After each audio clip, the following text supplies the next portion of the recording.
Hi everyone, in this video we're going to take a quick look at some language techniques in functional skills. So what we're going to do is we're going to have a look at an extract and you're going to try and spot the techniques and see how many that you can identify and really test how many that you know. So by the end of this video then you'll be able to read an example blog post, identify some of the key language techniques needed in our writing, and evaluate your understanding of some of the key language techniques. And before we move forward as well, it's important to take note of the teacher's top tip. So there are at least 9 language techniques in the text that we're going to look at. See if you can spot them all. Look at the extract. Can you identify all of the language techniques? My money madness. Anyone else feel a bit sick as we enter the winter months? For me, as soon as the summer nights come to an end, all I can think about is Christmas and all of that expense. The thought of Christmas is like some intimidating creature just waiting to attack me. Okay, I guess that is going overboard a bit, but you get what I mean, right? As a parent, we're constantly bullied and harassed to buy our children the latest and greatest things. My children rarely ask for anything for Christmas, but we are all too aware that not having the latest technology can leave our children being left out, mocked, and bullied by other students at school. So as Christmas creeps ever closer, we must make a decision. Give in to peer pressure and buy all the latest gifts, or risk the negative effects it may bring on our children.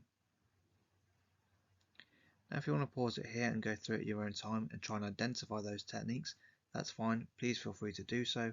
We're now going to jump ahead and go through the answers in the next part of the video. Class feedback. Check your answers against the ones below. So on the left hand side then we've got the blog post that we've just read through, and we're going to start looking through and identifying the language techniques. Now as we go through, if you think there's any that I may have missed out, please do give us a comment in the actual section and let us know, and we can have a nice little back and forth and discuss if there is any that we've actually missed out. So the first one I'd like to bring to our attention is in the very first line. Anyone else feel a bit sick as we enter the winter months? That would be a rhetorical question.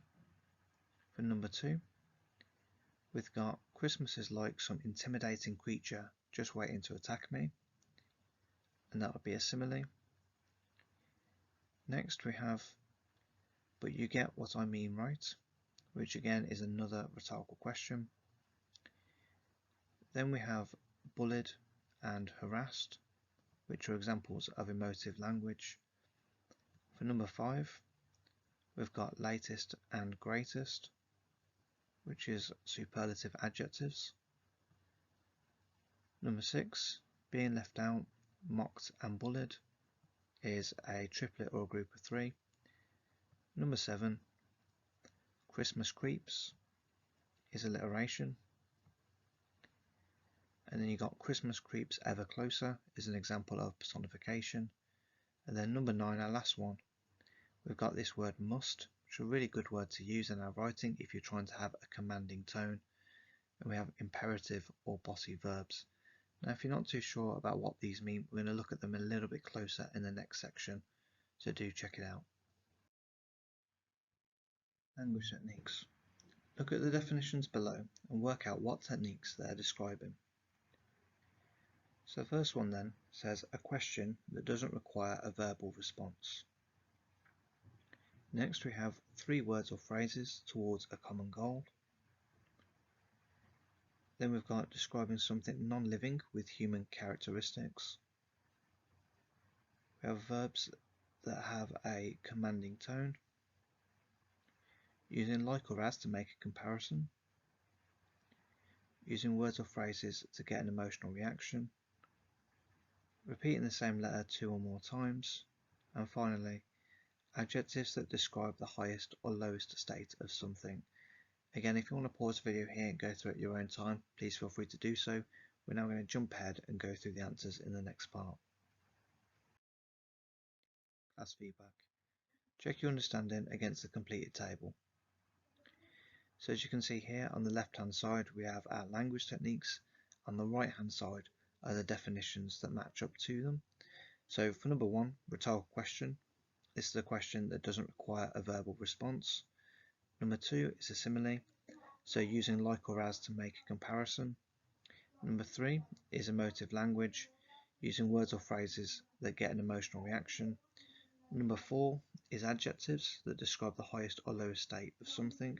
That's our superlatives. Number 5 is our triplets or a group of 3. So 3 words or phrases towards a common goal. Number 6 is alliteration, repeating the same letter 2 or more times in close conjunction to each other. Number 7 is personification, describing something non-living with human characteristics. And number 8 is verbs that have a commanding tone. Further revision. Attempt the writing task that inspired the text. So if you do need to revise anything for the actual writing exam, then you can use this writing task if you like. So the task says then, you've been asked to write a blog for a parenting website about the difficulties that come with being a parent. In your response, you should write in the appropriate form for a blog. So when we talk about the appropriate form, we mean, are you laying it out in the correct way? Are you using the right kind of presentational, organisational features that you need to use? Write clearly and concisely. Have accurate spelling, punctuation and grammar. And be mindful that the word count is 250 to 300 words. It's also important to remember that in the actual exam, you will have 2 writing tasks to complete, so you shouldn't be spending too much time on one task.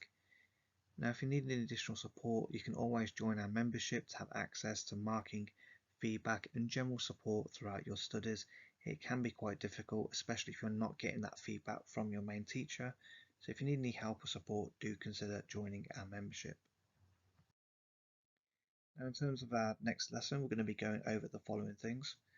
So we're going to be recalling the key skills needed for the writing assessment.